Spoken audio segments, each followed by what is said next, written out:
The Strong Style Podcast, the revolutionary force in podcast entertainment. All right. You're listening to I'm recording. You know what? Fuck it. We're just going to go with this. I'm James. I'm Todd.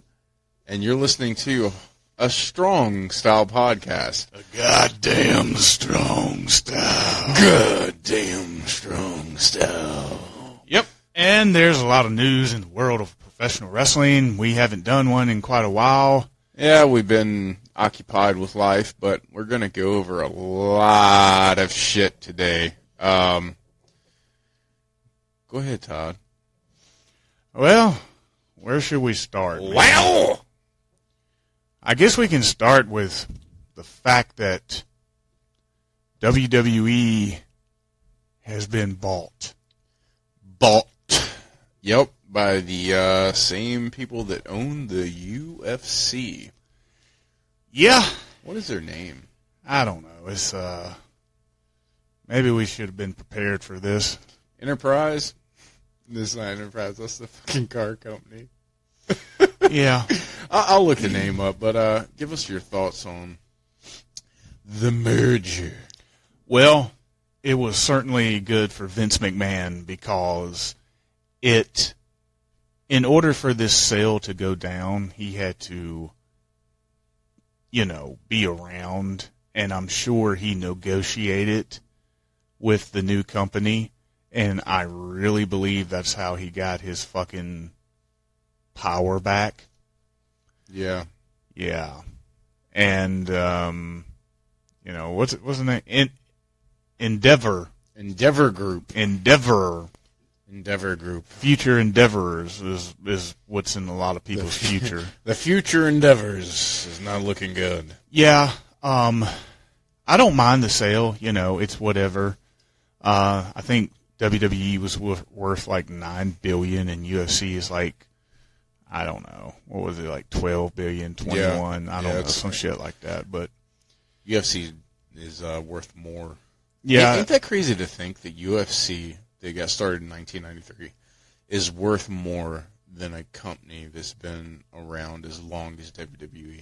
That just goes to show you that how, I ain't gonna say worthless it is, because $9 billion is still $9 billion, but it should be like way more. You know what I mean? Well, I think probably one of the reasons why it's worth more is because they do less shows and they have less of an opportunity to lose money on those shows. Yeah. You know what I mean? It's like, back in the day, WCW lost a lot of money because they were just running shows and nobody showed up or whatever. And as soon as they started cutting out those house shows or whatever, yeah, it started to turn around a little bit, but they became a, television company as opposed to a wrestling company. So, right. And that's out of the words of, Bischoff. So anyway, getting back to this merger type of deal, first of all, I know a lot of people out there are confused, and they're just like, oh, my God, the UFC and WWE is fused together. Let me make something very, very clear. They might have the same shareholders and shit like that, but there is no merger between the two entities, WWE, and UFC. You're not going to see fucking Conor McGregor do a run-in at fucking WrestleMania. I don't know about that. Well, that was a bad example. That was. You're not going to see fucking Roman Reigns run in during Izzy's fight and Superman punch him. Yeah, that's a better. Because what you just said, you might have spoken to fucking existence. Yeah, well, I think it's a whole lot better for WWE because they can get guys in a controlled environment to come in, whether, and Conor McGregor being the, big shot of them all. There's some dollar signs right there going up Because they've already got Ronda Rousey and the Brock Lesnar history with the UFC. And they got Kane for a little bit before, he tried to murder somebody. Yeah, rightfully so. Rightfully so. But all in all, you needed Vince for this sale, but it was a way for Vince to get power back in the company. And if you have seen WWE leading up to WrestleMania, you would know that WWE was very fucking exciting for the first time in a long time. And the Raw after WrestleMania, you could tell who was back in charge because it absolutely blew a bunch of fucking dildos. Yeah, it's because of Vince McMahon. He has the final say. He has the final everything, and he doesn't know. He does what he wants to do because he wants to see it, as opposed to, what is really right for business. And there's nobody. And Vince is the ultimate, decision maker. So, somebody needs to be in his ear and go, Vince, this fucking sucks. This fucking sucks. And, I don't know. I don't mind the merger. It's good for both companies, I guess. More sponsors from the UFC going to WWE and vice versa. No, I don't know. I'm a very avid, huge mixed martial arts fan. You are too. But I don't want to see fucking WWE anywhere towards the UFC. Stay the fuck away from mixed martial arts. Keep, this isn't peanut butter and chocolate situation. It's going to be like, I like this. No, it's more like fucking peanut butter and a fucking onion. I'll keep my peanut butter over here. You keep your fucking onions over there. No.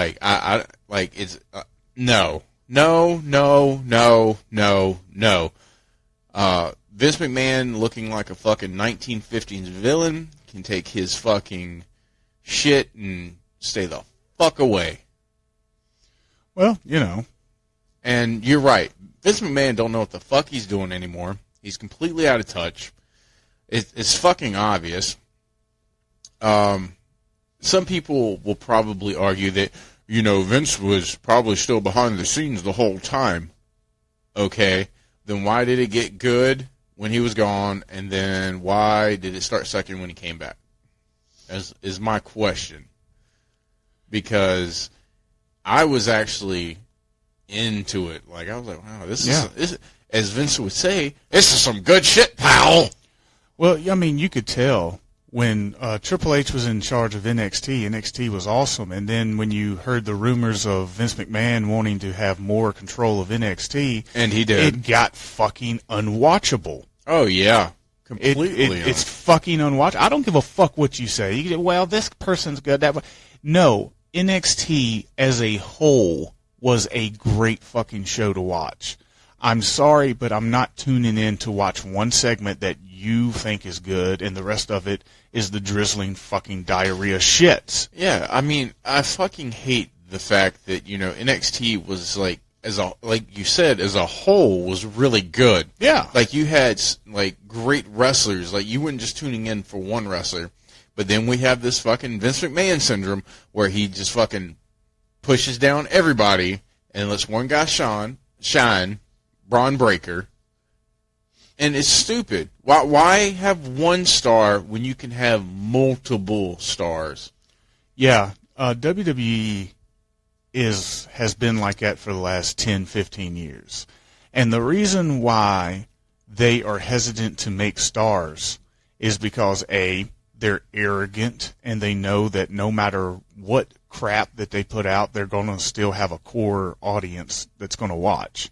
Second of all, it's not ratings dominated these days. They don't have any competition. AEW's not competition to them. Yeah, they are. No, they're not. Yeah, they are. They're on separate nights. It doesn't even matter anymore. It's the Monday, Wednesday night war. Yeah, right. Well, tell me when AEW catches up. And I'm not doing that because I hate AEW. The best AEW show will probably still underperform ratings-wise against the worst Raw fucking show. And that's just a fact. And that's my point. My point is that people will continue to watch WWE because they're programmed to watch it. That's why WWE doesn't have any, desire to create new stars. And another reason is they want to promote WWE as the brand. The WWE is the selling point. They don't want people to come to WrestleMania and say, hey, I'm here to see Roman Reigns. I'm here to see Cody Rhodes. I'm here to see Randy Orton. I'm here to see blah, blah, blah. They want them to say, I'm here to watch WWE. They don't want one person to be bigger than the company because it's proven in the past that if they do have that one person that becomes bigger than the company, that person usually leaves for greener pastures. Or can leave. For greener pastures. You know what it's like, but it's the bad way of going about it. It's what ECW was. Yeah. Like, you don't hear, you still hear the ECW chants. You don't hear Rob Van Dam or, Taz. You don't hear the wrestlers. You hear the promotion being chanted because the promotion in itself in the entirety, like NXT was doing, you wanted the whole show. You wanted your Sandman, your New Jack, your fucking RVD, your Shane Douglas, your fucking Taz, Bam Bam. You get what I'm saying. It's the whole promotion that they was behind. But WWE is not making stars because they want it to be WWE. So they're doing a fuckery way of what ECW was and fucking it up bad. And here's the problem. I have never, in my 35 years on this earth, ever heard a WWE chant. That's a good point. Never in my life have I heard that. Granted, they don't want to get somebody's ego so big to where, but they don't want to push somebody to where their ego gets so big and then they invest in them and then they turn around and leave them, right? That's what The Rock did. That's what Brock Lesnar did back in the day. You know what I mean? Yeah. The last big star that they've pushed was John Cena. Well, actually, it's Roman Reigns, but John Cena was the last one that they actually really invested in. See, they invested in John Cena, and then for years and years, it was John Cena, nobody. Yeah, they did. Yeah. They did what Nickelodeon did. Yeah, they made John Cena the SpongeBob of the fucking WWE, and everybody else were, they were big time guys like Batista, Randy Orton, Triple H, Shawn Michaels, etc. But they were background players, and we all knew it's the same thing they did in the 80s. You had Hogan and you had everybody else, and if anybody else tries to argue with that, they're full of shit. Well, you had the Ultimate Warrior and you had Randy Savage. Yeah, I love those guys. But it was Hogan and then it was those guys. It's the same people that like to tell you, well, during the Monday Night War, what helped WWF win the war was The Rock in Austin. The Rock was never on fucking Steve Austin's level. Not once, not nothing.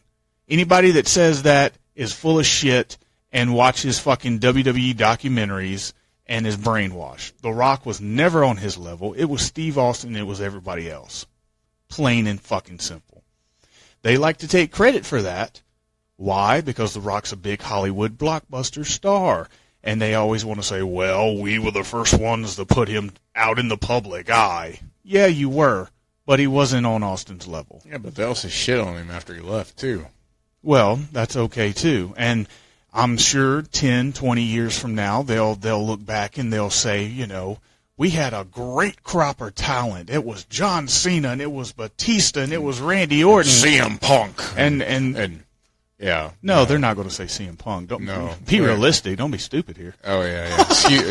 Excuse me. CM Punk to WWE is pretty much the equivalent of Chris Benoit.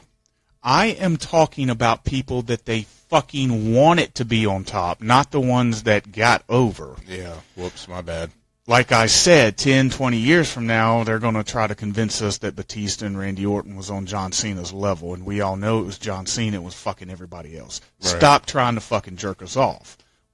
So, the merger, are you happy about it?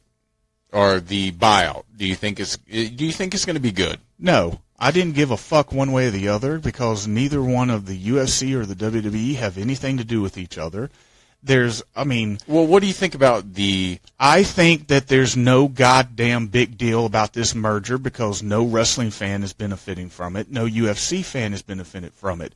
A suit and goddamn tie is benefiting from it because of fucking crossover sponsors. That's what this is. This is a corporate bullshit behind the scenes, does nothing for the public. So therefore, I give zero fucks. That's not what I'm getting at. My question is, if you let me finish, you fucking turd Ferguson. Well, go ahead. There's just no upside to it, but go ahead. Okay, well, then that's what I'm trying to get to, dickhead. Do you think the WWE is going to change or get worse because now someone else owns it? I think it has the potential of becoming more edgier. I think it has the potential of becoming exciting again. And it has the potential. We can sit here all day long and talk about it had potential, has potential, has potential. It's been having potential for 20 goddamn years of doing what it used to do. But the only upside that I see is the UFC is a violent sport. It's not a fucking fairy tale fucking pom-pom sport. It's two men or two women getting in a goddamn cage and beating the goddamn retarded fuck out of each other. Okay? And this other thing is this phony fucking fake drama shit. That's what you have. You dropped the F word. Yeah. Phony. Boy, I tell you what, that boy couldn't bust a grape. But it does have potential. Maybe somebody will come to WWE and they go, you know what? I have a power to do this. The UFC is about fucking real life blood sport type of shit. And maybe we need to get back to the Attitude Era. Maybe we need to get back to where storylines are more violent. Maybe we can have fucking blood in wrestling again to where nobody fucking, gets all fucking stupid like. No. I think that it's going to be the opposite. I think that the company that owns these two, they're going to, continue targeting the UFC to the, what would you say, the 18 to 35, 40-year-old audience, male audience, and they're going to cater WWE more towards kids. I think that they're gonna go that route. That way they can double dip in both ends of the pool at the same time. They can have their cake and eat it too. And I don't see any good with this because Vince McMahon is still behind it, and he's so out of touch. It's just not gonna get any better with him behind the scenes. No, if Vince McMahon was not a part of this shit, I would be like totally optimistic and totally on board with all of this. Yeah, if Vince McMahon was not on it and it was Triple H in the head. Well, it wouldn't be Triple H at the head to begin with. It would still be the Khan dude. Well, you know what I mean. Like as far as booking the direction they were going. Yeah, when Vince stepped out. If Triple H was like solely head of creative. Yeah, absolutely. But, he's not, so. Okay. It was exciting for about a week. I wouldn't even say that long. All right. No, but while it was exciting, let's talk a little bit about, we don't have to go over match by match, but the overall feeling about this year's WrestleMania, which I felt pretty good about. I thought it was, I thought both shows were really good. I thought the first day was, it had more back-to-back quality than the second day did, but overall, I thought it was a good WrestleMania. I wasn't disappointed with the action. I thought that they treated it. I thought that they, treated every match like it was pretty important. They did have some gaga bullshit with Snoop Dogg or whatever. Fine. That's to be expected. But overall, I think, in my opinion, we got the greatest women's match of all time. Yeah, we got, in my opinion, 2 5-star matches at this year's WrestleMania, which was the Triple Threat Intercontinental title match and the Rhea Ripley-Charlotte women's title match. Everything else on the card, though, was not bad either. I think Roman and Cody was a good 4.5-star match. I think the tag team match with the Usos and Sammy and Owens was a good 4-star match at the most. Hell, the other women's match with Asuka and what's her name, Bianca Belair, I thought that was pretty good. I thought Rey Mysterio and Dominic was fucking amazing. That was like the most old school match I've seen in a long time, where you have a clear-cut heel playing up the audience and you have a clear-cut babyface doing all the good babyface shit. And, Cena did the right thing and putting over Theory in a good little match, where Theory, continues to be the sleazy bad guy and beat the legend, blah, blah, blah. There were some clusterfuck matches that was designed for absolutely no reason other than to do spots and to give you your WrestleMania moment.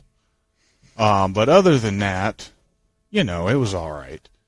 So I wasn't disappointed with this year's WrestleMania. I mean, the big thing coming out is the ending of the main event. Yeah. I personally thought this WrestleMania was the best one in 2 years, 3 years. It's been the best one since they split up the nights. Yeah. Ever how many years it's been now? Basically since the pandemic. Yeah. By the way, before I forget it, I talked about this earlier. You know where I'm going. WWE wants to rewrite history, right? Mm-hmm. They want to tell you that the Usos and Kevin Owens and Sami Zayn tag team match was the first ever tag team main event. First of all, that's wrong, because the first ever main event at WrestleMania was Mr. T and Hulk Hogan versus Rowdy Piper and Paul Orndorff. Are you fucking retarded? Then they wanted to tell you that no, you don't understand. This was the first ever tag team championship main event at WrestleMania. And then I said, oh, really? Well, how about WrestleMania 2 that took place in 3 different locations? There were 4 matches that took place in L.A., there were 4 matches that took place in New York, and there was 4 matches that took place in Illinois. Do you know that the main event in one of them was a boxing match between Mr. T and Rowdy Ronnie Piper? The other main event was King Kong Bundy and Hogan in a cage match. And you want to take a guess on what the other main event was? You guessed it. It was a WWF Tag Team Championship match between the Dream Team of Brutus Beefcake and Greg Valentine versus the British Bulldogs. So, in no way, shape, or form was the Usos versus Sami Zayn and Kevin Owens the first ever tag or the first ever tag team championship main event. And if you want to look at it like this, well, WrestleMania 2, we don't separate by the 3 cities they were in. We put the whole thing together. Okay, motherfucker. If you want to put the whole thing together, then the Usos and Sammy and Kevin is still not the goddamn main event. It's still Cody and fucking Roman Reigns. Stop trying to rewrite history. It's fucking... You will never fucking get past it when you have people like me that pay attention and actually care about the fucking shit that you supposedly do for profession. Rhea Ripley and Charlotte tore down the house. Yes, they did. Not only was this... it was probably my favorite match out of WrestleMania, honestly. I don't know, the Intercontinental... I love the Intercontinental title match because it was such, like, fucking, like just fucking raw, brutal, in-your-face, strong style wrestling. Yeah. I would still say the women's because I know Gunther, Sheamus, and McIntyre can put on those quality of matches, and I've seen triple threat. Hell, the Benoit Michaels Triple H triple threat match was good. Yeah, stop being a mark. I'm sorry, you mispronounced Steven Richards. Yeah, but that was a good one. You can't call me a mark. You have been in the business. Yeah, whatever. You can suck my dick too. Anyway, the point is I've seen good men triple threat matches. I've seen 5-star triple threat matches. I've never seen a good as women's match as Rhea Ripley versus Charlotte. Agreed. That's why I give it the nod. Hell, you know, it was a great fucking match. I mean, it's one of those matches where you can't really talk about it too long in depth. You just got to tell somebody, just go watch it. Yeah. You know, just go watch it. And if you feel like you have seen a better women's match than that, then, you know, more power to you. I have not. No, I haven't.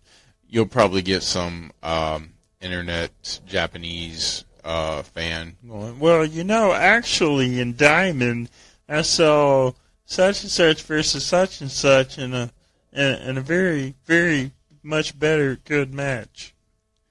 Okay. Anyway. Good for you. Let's talk about Mimi Toyota or whatever the fuck her name was. Mini Toyota versus Sucking My Toe Off. Yeah. Anyway, let's talk about Cody and Roman. Yeah, let's talk about it. First of all, the match itself, 4.5-star matches. Great fucking match. It was a great wrestling match. Yeah. And the story was there. They played it off really good. Cody was clearly the babyface. Roman was clearly the heel. There was, you know, maybe for the first time in a long time, you didn't have the crowd, you know, split and, you know, half of them cheering for one and half of them cheering for another, which kind of, you know, sometimes that's cool and everything, but, I mean, goddamn. One's a babyface, one's a heel, and when you have, you know, it's hard because we're all goddamn marks. We don't cheer for somebody based off, you know, we're going to get sidetracked here. Fuck it. Okay, listen. Mm-hmm. We talk all the time about having a good storyline, but we're guilty.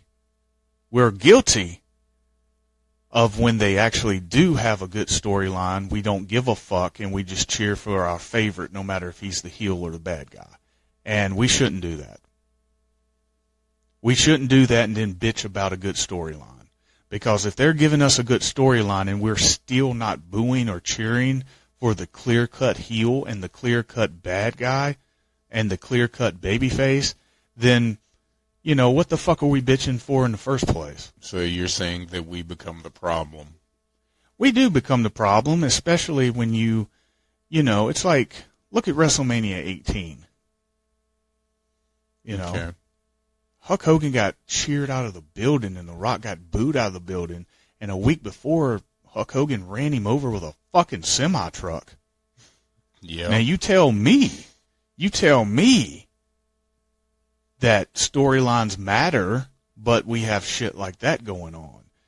All I'm saying is it's a double-edged sword. We're going to cheer for who we want to cheer for regardless of how they come off heel or babyface. I understand that. But at the same time, the people that go to these shows, you know, don't be bitching about storylines and being good and all this when you're actively kind of fucking up a storyline. So you're saying enjoy the show if it's enjoyable. Like if they're giving you something that you want to see, don't be that shithead in the crowd going like trying to stand out. Don't make it about you.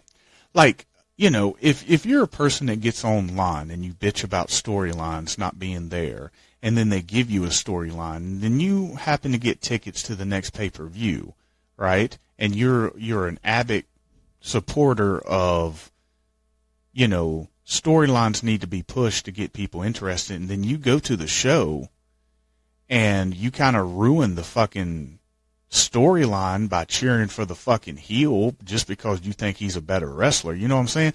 Like, we're all smarks and we're going to cheer for the people that we like. But at the same time, wouldn't it be more fun to kind of invest yourself into the storyline and get into it a little bit if it's worth getting into? Like the Bloodline feud. People talk all the time about the Bloodline feud, right? And that's cool and everything, but Roman is clearly the heel. And, you know, Jimmy or Jay, I don't know, I can't fucking tell them apart, but one of them you can clearly see is kind of like a tweener, but he kind of made his choice, but he kind of not. You know what I'm saying? Like, invest yourself in the storyline, you know? It's like, I was talking to you earlier. If you go to a local wrestling show with a bunch of people in your hometown down at Skateland. Yeah, we're not going to give any free advertisement here, Skateland. Right. But if a dude comes out and he's playing a heel and you cheer for him, you're shitting on his gimmick because he's counting on you to boo him. Yeah. Think about that for 1 second. Guy comes out. Good point. Guy comes out and he's playing his heel part. Let's say that you're his buddy, right? Right. Which we do have. Right. Some buddies that if your buddy comes out and he's a good guy, you cheer him. If he comes out and he's a bad guy, you're supposed to boo him. You're not supposed to cheer him. You know why you're supposed to boo him? That's actually going to help him because there's going to be people that book in the back listening going, well, goddamn, that boy's over as a heel. I'm going to give him some more dates to fucking work. That's true, too. If we're standing up there with a big sign that says, go Steve, go, and he's a fucking bad guy, it probably isn't going to work out too well for him because he's purposely trying to get you to hate him, right? And then you're cheering for him, you know. People don't understand this. Like, if you're a bad guy, you want a bad guy reaction. And if you are cool and you think it's, like, so awesome to get, like, people cheering for you even though you're a bad guy, you probably don't understand the business and what you're trying to achieve. That's a pretty good point. Don't be a douchebag. And like I said, we've been guilty of that. We boo people that we think fucking stink in the ring, even if they're a babyface or a heel or whatever. But at the same time, you know, and I'm mostly talking about people that go to the shows. I'm not talking about sitting on your couch. But it kind of does resonate, you know, because when you go online, you're going to be talking to more smart marks than anything, okay? And they're going to talk about, you know, well, such and such is such a great wrestler, and they don't even mention whether he's heel or babyface, because if they do that, they'll think that, oh, I don't want anybody to think I'm a mark and talk about this like it's fucking real. You know what I'm saying? So they go, you know, Cody Rhodes, I don't care if he's good, bad, whatever. He's a hell of a wrestler. You know, Seth Rollins, blah, blah, blah, blah. You don't get the kayfabe shit like that. And the people that do go online and talk about, you know, Roman Reigns cheats too much, you know, they usually get called out by other people going, you know this shit is fake, right? You stupid son of a bitch. So, and by the way, that's kind of annoying. The only thing more pitiful about somebody getting online and talking about wrestling like it's real is people getting online calling out other people and telling them, you know it's fake, right? You're just as big as fucking mark as that person, so suck a dick. Okay, well, my question is to you. So you're saying if you're at these shows, go with the flow. Boo the heels, cheer the faces. But where does that line get drawn? Because, like, you're talking about the ones that are online talking about it as if it's real. But the people at these shows are the ones that you want cheering this shit on. So, I mean, like... I'm talking about, like, theoretically, this is the way it's supposed to be. Okay. I'm not saying that it's... You're saying at the shows, you know, even if you know it's a work. I'm saying at this... Yeah. I mean, it would probably make it more fun for you, first of all. Second of all, it doesn't really matter because they don't listen to the fans anyway. And if they do listen to the fans, don't... Well, my question is, what do you do at AEW? Didn't I just tell you they don't listen to the fans? I know. Well, I'm asking you the question. I feel like somebody would listen to this and be like, "Well, what do you do at an AEW show? Oh, what do you do? When there's no heels or faces to cheer in the ring, so you just cheer and boo everybody?" AEW, actually, I'll take that back. AEW does listen to the fans. They just don't know how to fucking continue anything. They don't know how to do it because they don't know how to write a story. Because you want to know why? Because a great wrestling story revolves around a good guy and a bad guy. And just like you said, if you have no good guy and you have no bad guy, how can you have a story? You can't. You just can't do it. You know, and when you do something like this, you'll have like two good guys in the ring or whatever. One of them does something like a little bit off, a little bit heelish, and you're like, oh, they finally turned him heel. And then they get done with the match and they go their separate ways, and that guy goes on and he's still a goddamn babyface. He's still a goddamn babyface. Nobody in that goddamn company, nobody knows how to... They're all like descendants of fucking Vince Russo. They know how to write for the moment. They know how to write for the match. They know how to write for the night. 2 weeks, 3 weeks, 3 months from now, they don't know a goddamn thing. They don't know shit because they fly by the seat of their fucking pants. And it's not even good hot shot booking. You want to know how great wrestling was in the 90s? Oh yeah, I'm going there. You want to know how fucking great wrestling was in the 90s? They were hot shot booking wrestling in the 90s when they didn't need to. They just did it for the fuck of it. They do it now in AEW and nobody gives a shit. Nobody gives a fuck. Nobody cares. Even if you go, you know who's wrestling? Daniel Bryan and fucking Kenny Omega's in the main event tonight. So?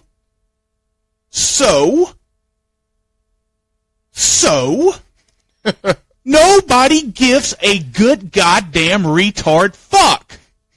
Like nobody. They can, dude, they're the equivalent of TNA.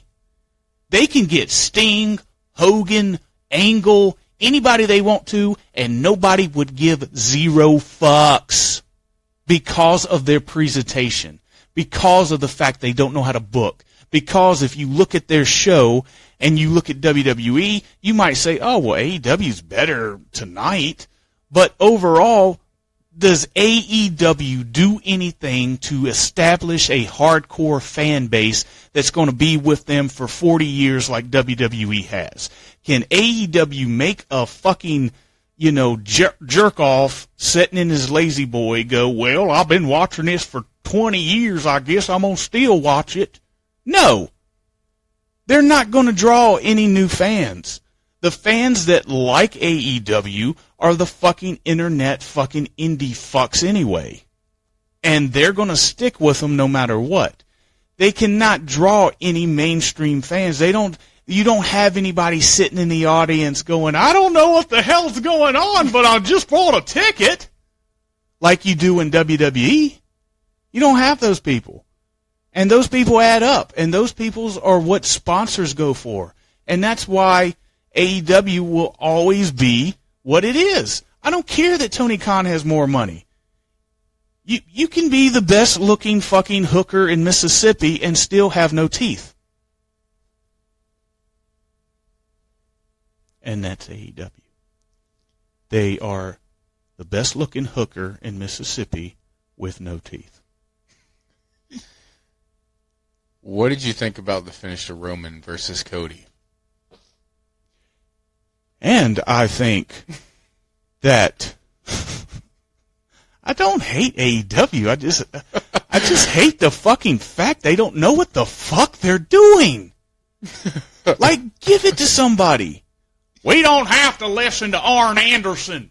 Yeah, well, you probably should, because you fucking suck.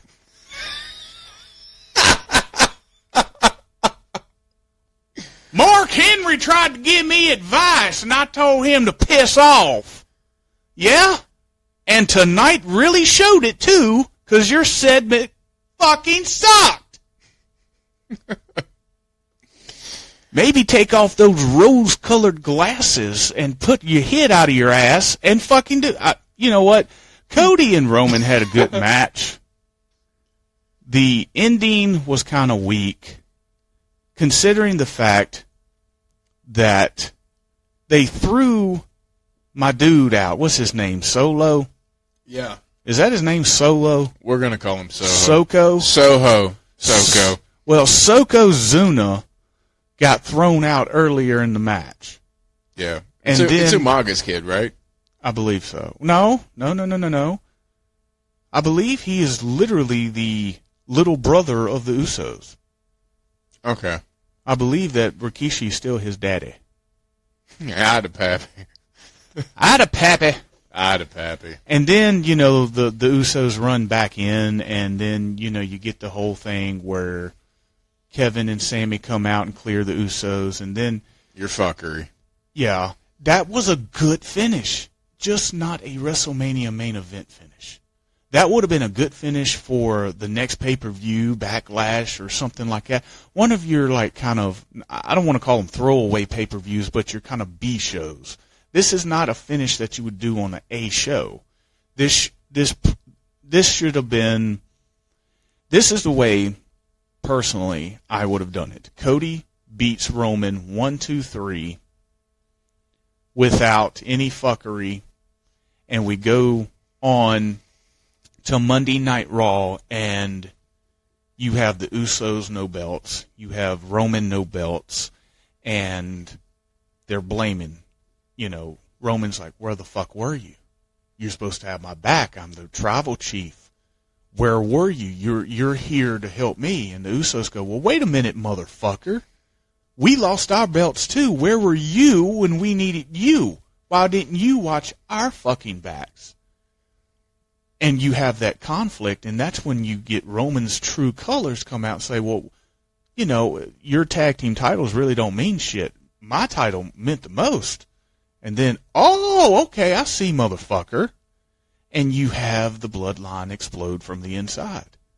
And then you have the Solo Zuna, whatever his name is, it right in the middle. Well, what the fuck's he going to do? Is he going to go with Roman? Is he going to side for the Usos? And you put him in that spot. We've already put Jay in that spot, or was it Jimmy? Jay. You already put Jay in that spot, right? And Jay made his decision, and his decision was not what we wanted. But now we got another opportunity where this young fucking guy can make a decision, right? And he turns on both of them. Well, you'd have to sit down and work it out and work it out and work it out. But the reason why I bring this up is because it would be nothing new. Now, people that watch wrestling, that's not me or you or some of the other people out there that's actually, know a thing or two about wrestling. I've never taken a bump. I know more about it than you do. Fuck you. But it's nothing new. It's the same thing they did with the Giant.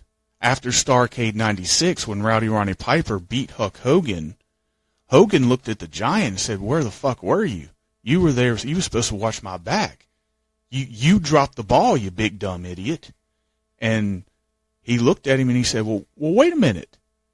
I fought Lex Luger tonight. Where were you when Steen came down and gave Lex Luger a baseball bat? And Where were you to help me with my match? And then that's when Hogan goes, well, your match is not important. I'm the leader, motherfucker. Oh, that's how we're doing it.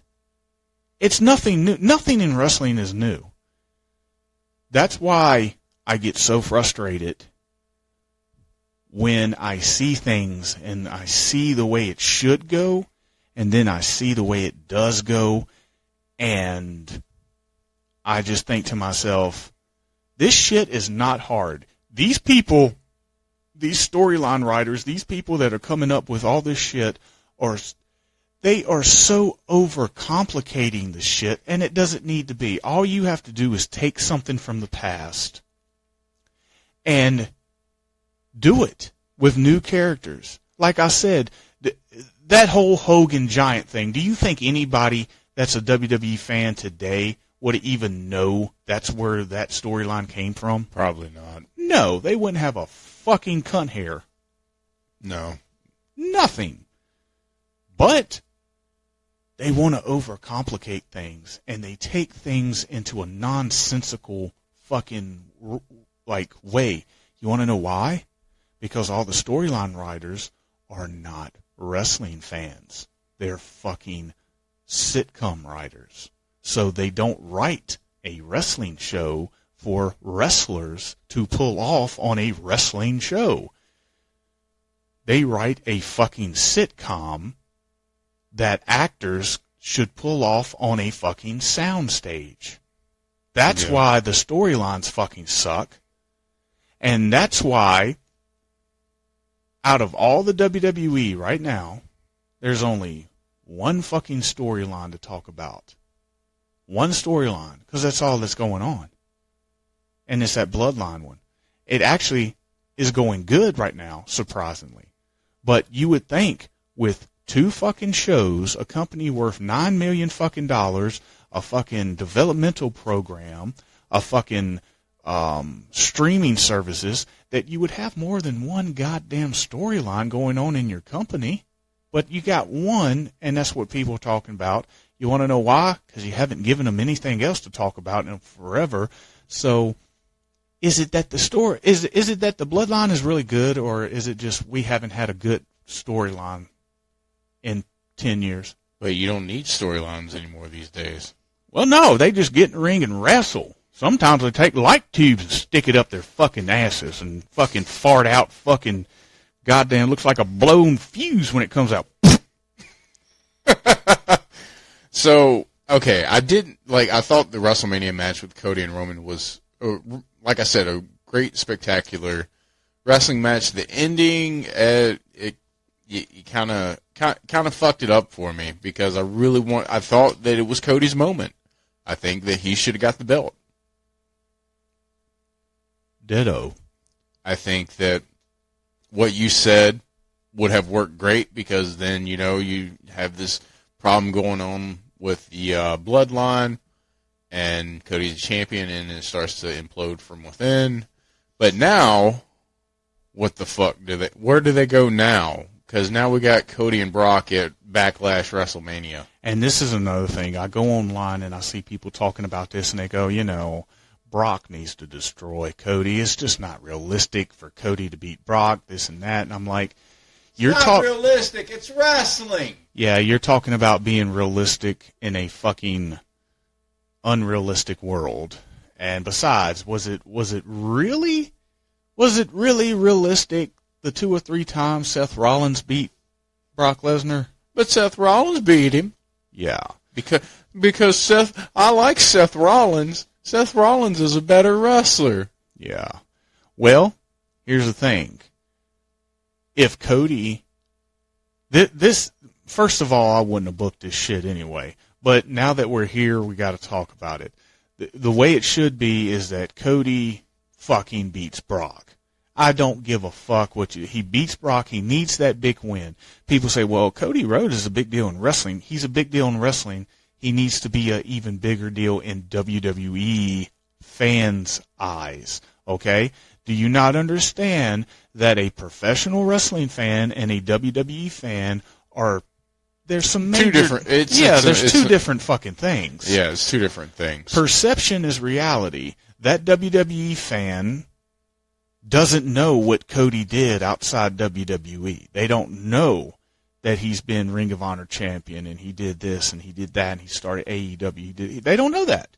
So if you book it to where he beats Brock Lesnar, the most badass fucking dude in the whole company, you put him right back in line with taking on Roman Reigns and taking him, taking the title from him. But if you fucking squash him, you just might as well put him in the Intercontinental title picture. Yeah. I mean, you might as well get ready for a fucking, I don't know, Well, I heard that they want to continue Roman Reigns' title run. That's why Cody didn't win. But the thing about that is you have to know they can continue the story, the bloodline storyline. Okay, and it can still be the most important storyline. Roman doesn't need the belt. He's already set a record. He's already passed Punk. He's already passed Savage and all those guys. Why does he need to pass anybody else? I mean, who else could he pass? Well, you know what? Okay, let's talk about this for a second. All right. Who gives a goddamn fuck about a fake title run? The WWE. No, they don't. Yes, they do. It's a prop. It's a fucking prop. I mean, you're right. It's a prop, but they just want to present it to the Mark fans. They want to try to get Punk as far out of the picture as possible. Well, they've already done that, so that's why I'm saying that it doesn't matter. Punk was only a champion for a year. Fucking Roman Reigns has been a champion for damn near 3 years. So he's way past that. They want to put him on Bruno Sammartino level, which shouldn't count anyway. For all you Bruno marks out there, why don't you suck my titty? Because Bruno Sammartino was a regional fucking putz that couldn't draw at Starrcade if you gave him a fucking blank canvas and some crayons. Canvas. Canvas is a thing where college They don't kids have canvases in the South. We got paper. And the son of a bitch only drew in Boston, and fucking New York, and places like that where they ain't got no goddamn sense. And the only thing good about them is their fucking pizzas. They make about as much sense as a fucking wheelchair victim with pedals. He's a regional dipshit that, by the way, he was a midget too.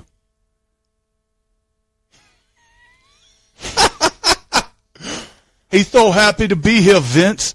No, look, Bruno might have been a good guy and everything. I just watched him wrestle a few times, and I thought he was the drizzling fucking shits. And I never understood why he was the man. But it was a time period before your time, so you wouldn't understand. No, that's bullshit, because I watch other people from that time period. I watch the Funks. I watch fucking Luthez. I watch fucking Ivan Koloff and Jesse Ventura and Dusty Rhodes and all those guys. I think all those guys are great. And then I watched Bruno, and it was like...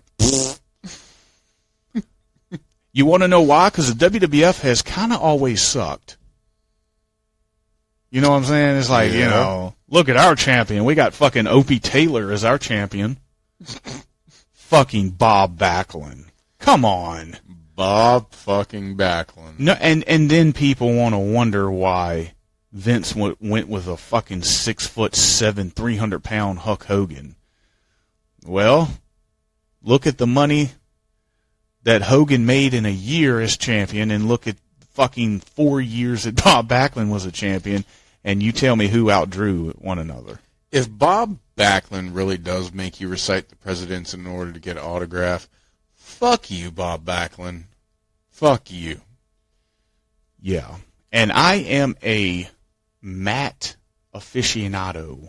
I love mat wrestling. I just don't like Bob Backlund's mat wrestling. No. I think there's a big difference in watching somebody mat wrestle that's really good and watching somebody that's mat wrestling. It's like pulling fucking teeth. If you watch Bob Backlund mat wrestle, you want to blow your goddamn head off. If you watch William Regal or fucking Dean Malenko mat wrestle, you're fucking watching it with your fucking mouth open going, oh my God, this is great.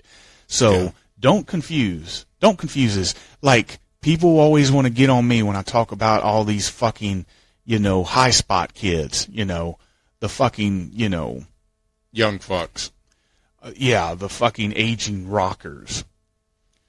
No, I don't dislike cruiserweight action. I don't dislike high flying. It's just people that I used to watch do it better. Guys like Rey Mysterio and Brian Pillman and fucking Psychosis and Eddie Guerrero. Juventud Guerrero. Fucking Ricky Morton. Chris Jericho. Brad Armstrong. I could go all the way back. They did it better. And it was awesome because you didn't see it often. A cruiserweight match was great for the high spots because that was one match on the card. Now every single goddamn match is that, and it's not special anymore. But wrestling has evolved. Yeah, into a pile of shit. That's what is... Dude, if you just don't like it, why do you watch it? Because I have seen it at its greatness, and I know it can get back there. Okay? Can it? It can. It can. First of all, we got to take a broom, and we got to go into the business, and we got to sweep all the coons off the porch.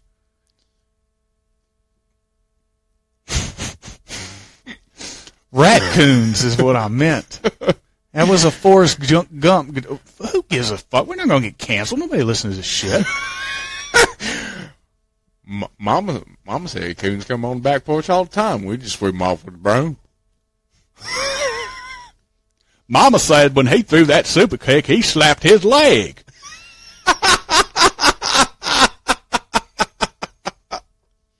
Well, he hit that V trigger. I think he really hit him.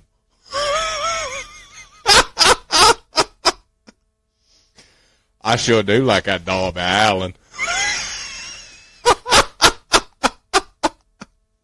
He seems to be a little confused, boy, but I like him. Yeah. He's only half good, the one that isn't painted up. I don't understand why John Moxley be hitting people with all these foreign objects all the time. John Moxley sucks. I mean, can we admit that John Moxley is a professional wrestler? It just, everything he does, it looks like bowling shoe fucking ugly. You remember when you used to watch like some of these hardcore guys like Mick Foley and Terry Funk, and their stuff didn't look perfect, but it looked like it was designed to hurt somebody, and it was done in a safe way, right. And it was like a beautiful disaster watching those types of matches. Yeah. And now you see John Moxley, and everything he does looks like a fucking... It looks like if a truck would run over your toe, and then you go back to your room and you take your sock off and your fucking toe's going boom, boom, boom, and it's fucking purple. That's what a John Moxley match looks like.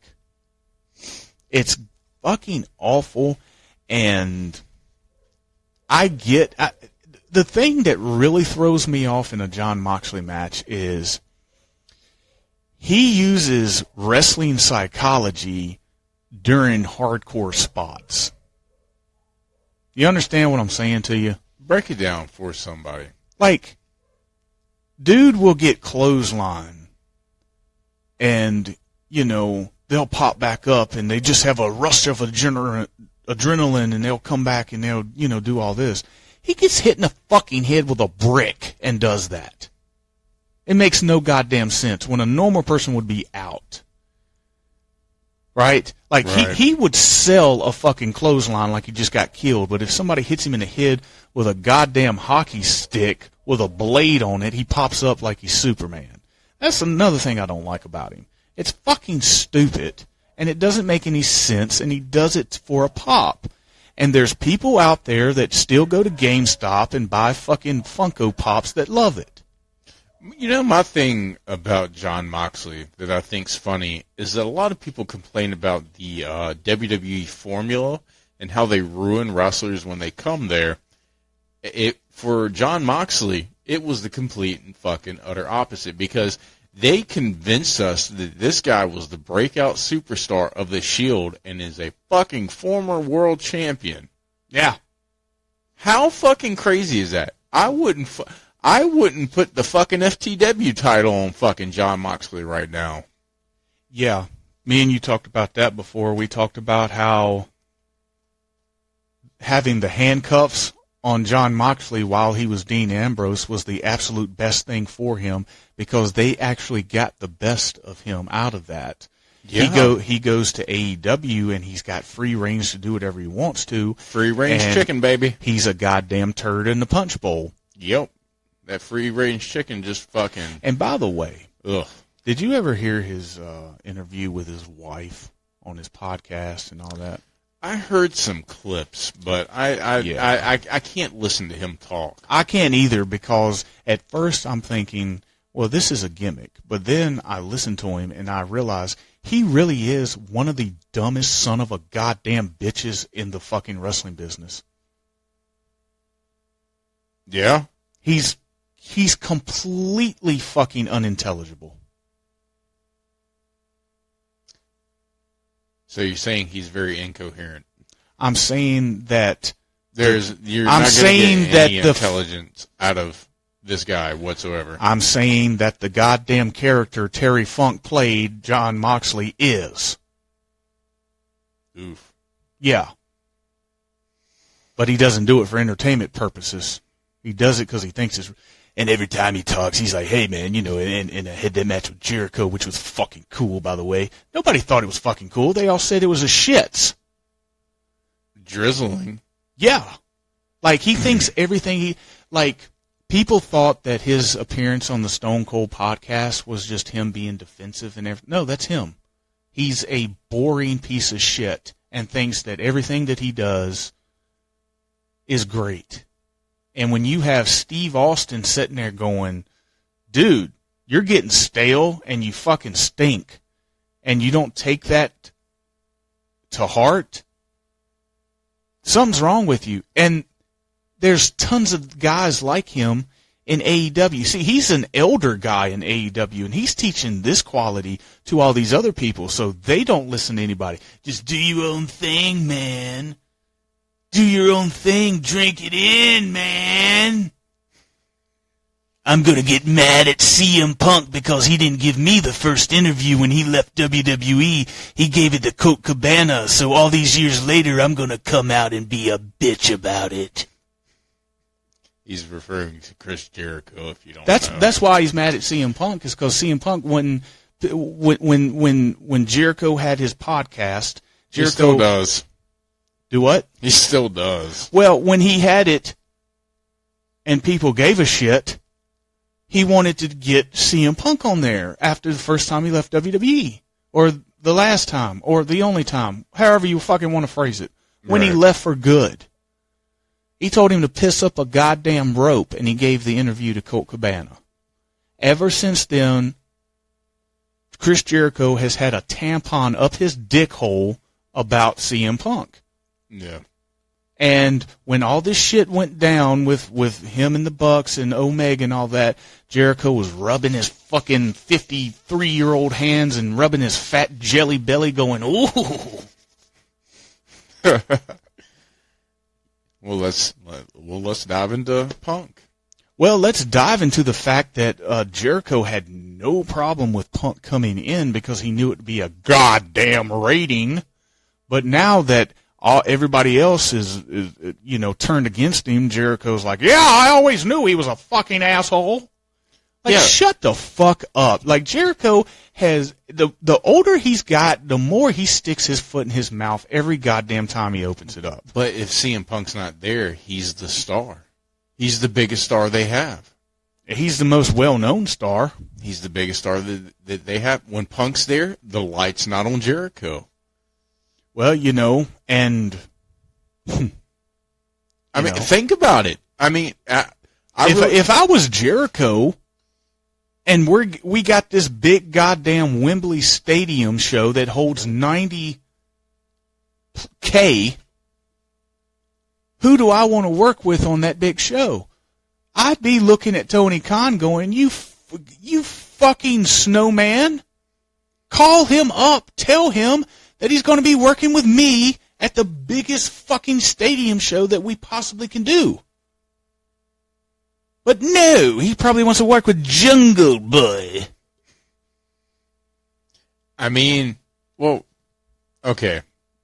We're getting ahead of ourselves. Let's talk about Punk and how they can resolve this situation. It's easy. It's easy how they resolve this. Tony Khan puts down the coke, pulls his balls out of his man Gucci bag, puts it on there, looks at Kenny Omega, looks at Young Bucks, and go, motherfuckers, I am paying CM Punk millions of fucking dollars to sit at home. That's bullshit. He needs to come back because he's a goddamn ratings monster. And this is what we're going to do.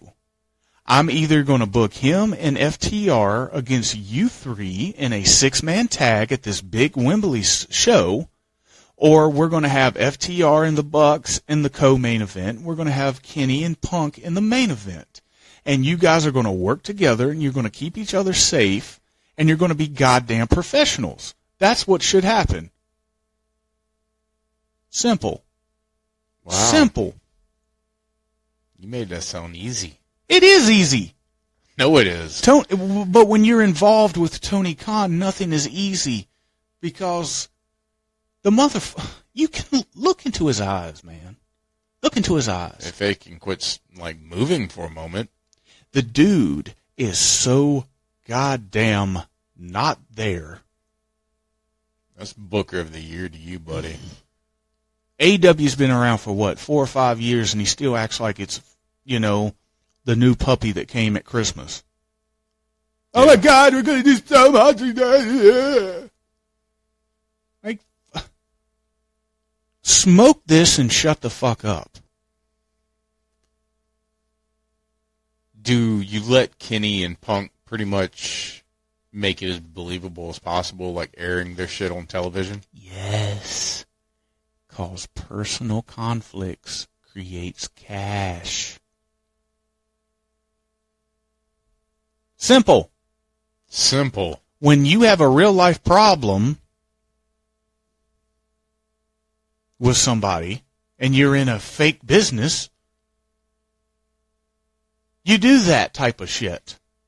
You resolve your your conflict.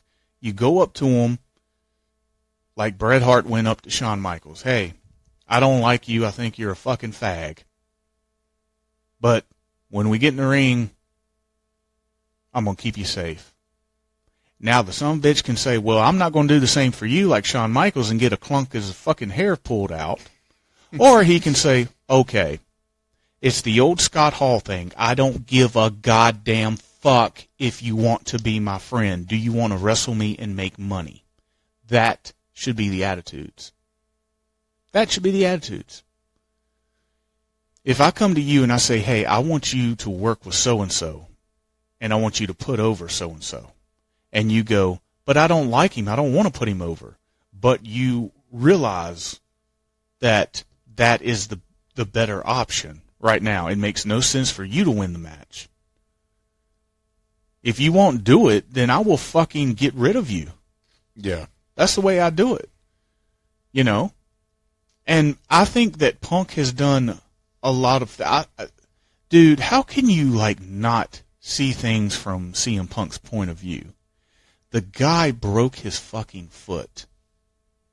And they wanted him to go out there and job to Moxley a week before the pay-per-view. Because Moxley came up with this idea that he was going to win and then Punk gets the win back at the pay-per-view. So basically what John Moxley said was, I'll put him over only if he puts me over first. And people say, well, Punk got the win back at the pay-per-view. More people watch the show than the pay-per-view. Exactly. And plus, the doctors would not clear CM Punk to wrestle.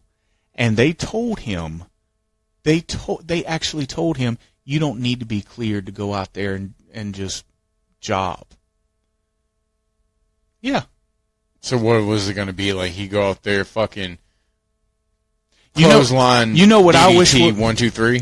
You know what I wish would have happened? He would have went out there, took a bump, hurt himself even more, and sued the fucking company. I wish that would have happened. I wish that would have happened. Maybe then a certain cowboy wouldn't be wearing fucking flowers all over his shirt and get him a real goddamn shirt. And maybe, I don't know about that. Maybe he could get a goddamn wardrobe consistent with the century he's living in. He's like the Weird Al of cowboys. He just don't look right. You're stupid. Oh my God. The Weird Al cowboy? Yeah, it's like he's parodying all these cowboys. Like, okay, cool. You call him cowboy all you want to, but if he's standing next to Stan Hansen, there's a little bit of a difference there, you know? So do you think that... I'm just teasing. He's a good wrestler. I just, he's just, his mind's all fucked up from hanging around the wrong people. I don't disagree with you. And that's true. Me and you have an interest in him because he's kind of close. We know people that know people that know people. Yeah. But, we've been around. I also, I'm not going to bullshit nobody on what I think, even though other people might not be able to be impartial about it. You know what breaks my heart is that I feel like Hangman has such like... Who? Shut up, Mark. I've been talking about fucking MJF this whole time. You stupid. The thing that really bugs me is that I see so much potential in Hangman. Like, he's got the look, he's got the moves. That fucking buckshot lariat is fucking amazing. You want to know what he reminds you of an old school wrestler, but he doesn't have an old school wrestling mentality. He doesn't feel like he needs to take advice from anybody. Right. Which is sad. Like, who the fuck does that? Like, who the fuck does that? If you are a chef at your local restaurant and Gordon Ramsay shows up, are you going to be like, oh, well, fuck you? No, you're going to be like, fucking give me everything that you know. Give me everything that you know. You are a worldwide fucking known chef. You are worth millions of dollars. I want to get to that point at some point in my life. Would you turn him away? No.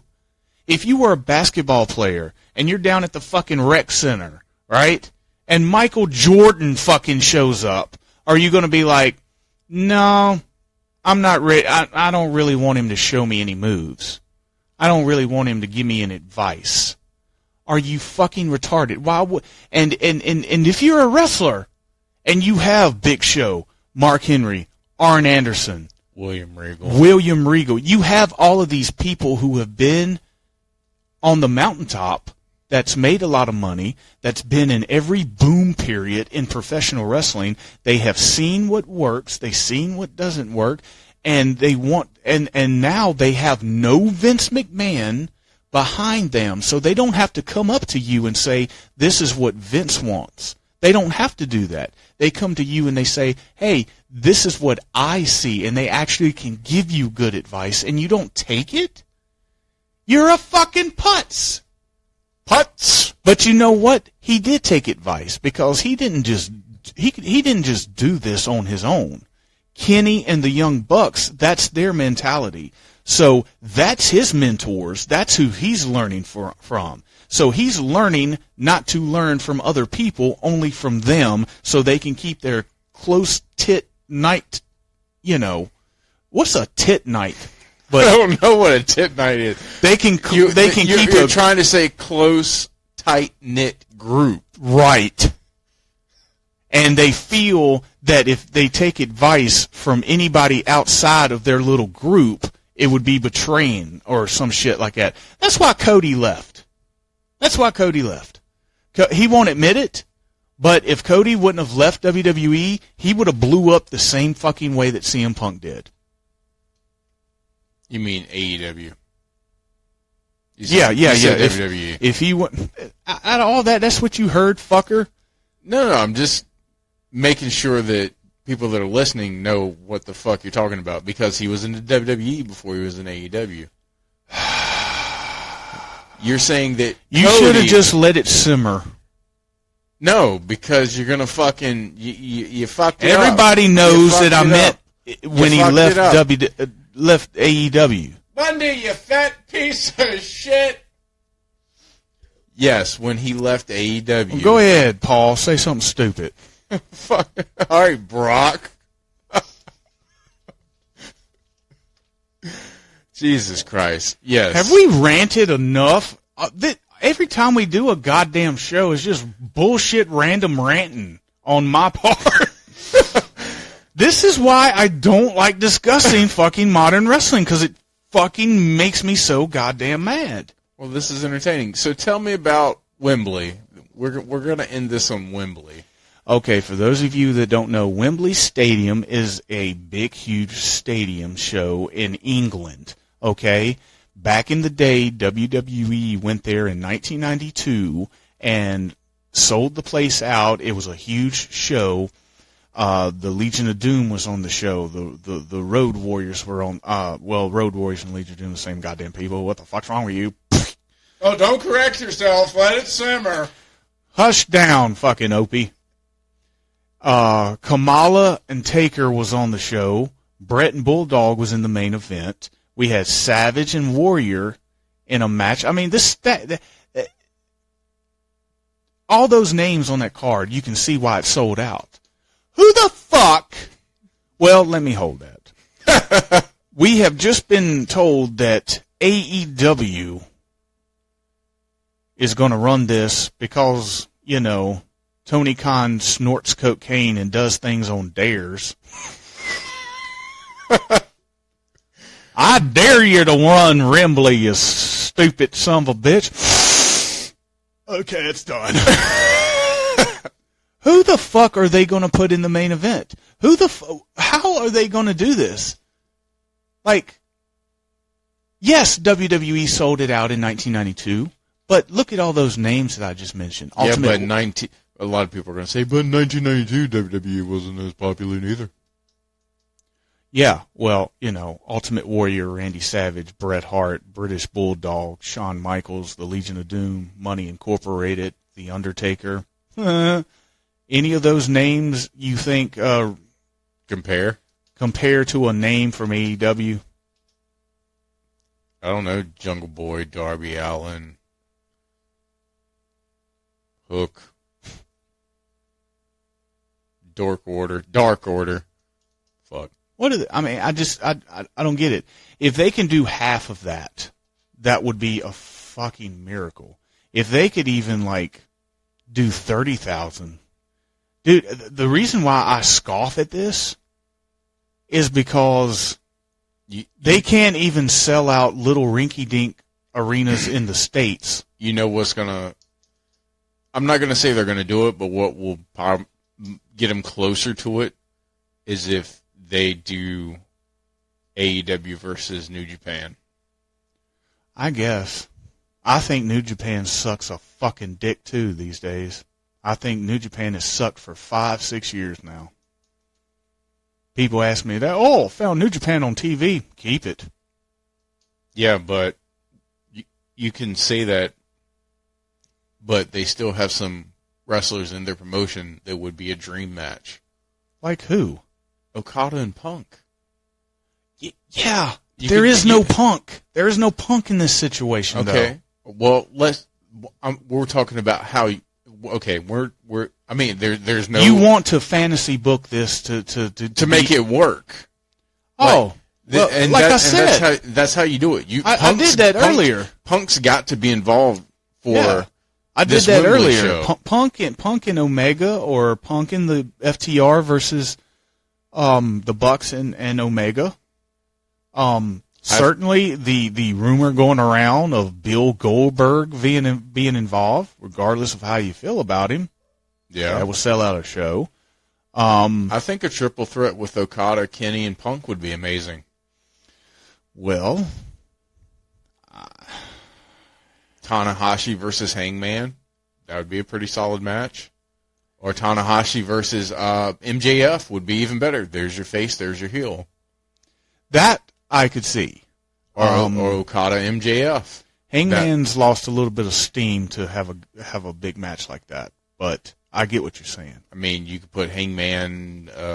You put him on the show. Yeah, I mean, you take. As a matter of fact, this is what you do. You don't put him on the show, and then you have a fucking match. Then you have that 6-man with Punk and FTR and everybody, this is awesome. That fucking retarded chant comes on, right? Yeah. And everybody totally forgets, and Hangman runs out there and smashes a fucking beer bottle over Punk and makes him lose his big comeback. That would be awesome. Ooh, that would be interesting. And then he flips off everybody. He flips off Punk and says, fuck you. He flips off FTR and says, fuck you. And he flips off the fucking EVPs and says, fuck you. You didn't even book me on the show. All of you can suck my fucking cowboy dick. It's almost the RVD situation. I sold myself out by coming out here during this match. I wasn't even booked on the show. Yeah, you could do that. I don't know. That's just a thing. That's an afterthought, though. That won't get people in the door. We got to put something on the card that gets people through the door. And I think Kenny and Punk? No. Yes. But that wasn't what I was thinking at the moment. Okay. It'd be cool. Mm. Why can't it be like Darby? Honestly, I think Darby Allin is going to take on MJF for the world title at the show. I think that's what they're building up towards. I don't think it'll sell worth. It won't sell. It'll sell worse than Bud Light now. But at Wembley, or their next pay-per-view? I don't know. It depends on if they want to continue, I guess. Unless they do Darby and MJF now, and they do MJF and Sting at the fucking Wembley show. I want to see MJF and Sting. Goldberg and Sting? Hell no. Are you fucking retarded? If you don't want to see MJF and Sting, because at least MJF will sell for fucking Sting. You want fucking Sting to be in the hospital. Eh? Who do you put Goldberg against? I don't put Goldberg against anybody because that's a fucking fantasy. If they get Goldberg, who would you put him against? Warlord and have him destroy him in 20 seconds. What the fuck? Why are you going to try to... And then have Powerhouse Hobbs come out there and he spear him and beat him in 15 seconds. Oh, I see what you did there. So you're saying there's more investment in Hobbs than... I'm totally clowning with you. I'm telling you that you take their big musclehead guys and you take an older musclehead guy and you fucking chop them out. I think you should have Powerhouse Hobbs and Warlord in a handicap match against Goldberg and have him beat them in 15 seconds. Because that does good for AEW? Yep.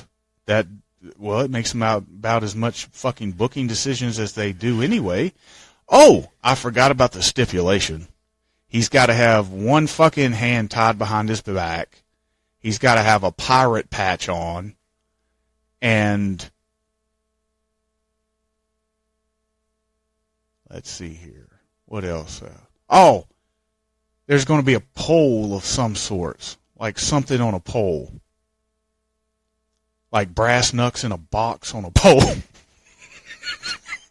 And Goldberg climbs with one hand, holds on with his legs on the pole, dangles off, gets the box, puts the fucking brass knocks on his fucking hand, and he punches him, and then he spears and jackhammers the other one, and he does this all in 15 seconds. The place will go nuts. You know, it'd be cool. I can't get anything serious out of you. You're not when it comes to this. But okay, you want something serious? Here's something serious. I don't think it would put a dent in the in the seating chart, but I do think it would be cool to have Harry Smith Jr. on the show in some way, shape, or form. That's the Bulldog's son. I know who he is. Where are you looking at it like I got a booger hanging on my face or something? I'm looking at you like that because I'd like to fucking hit you with a brick for real. Yeah, you keep talking that way, sweetie. But that's the only thing I can fucking think of. Because they can't fucking sell out a show in the States. How are they going to do this? Like, if they go with your suggestion and bringing all these New Japan people, then that's just going to bring all the people out of the woodwork saying, see, they didn't really do anything. They had to get another company to do it. And I think they're too goddamn prideful to do that. I think because, you know, Madison Square Garden sold out in 7 minutes or whatever the fuck it was 3 or 4 years ago, even before AEW existed, that it put them on this like real big high or whatever. I don't know. I don't know what they could do.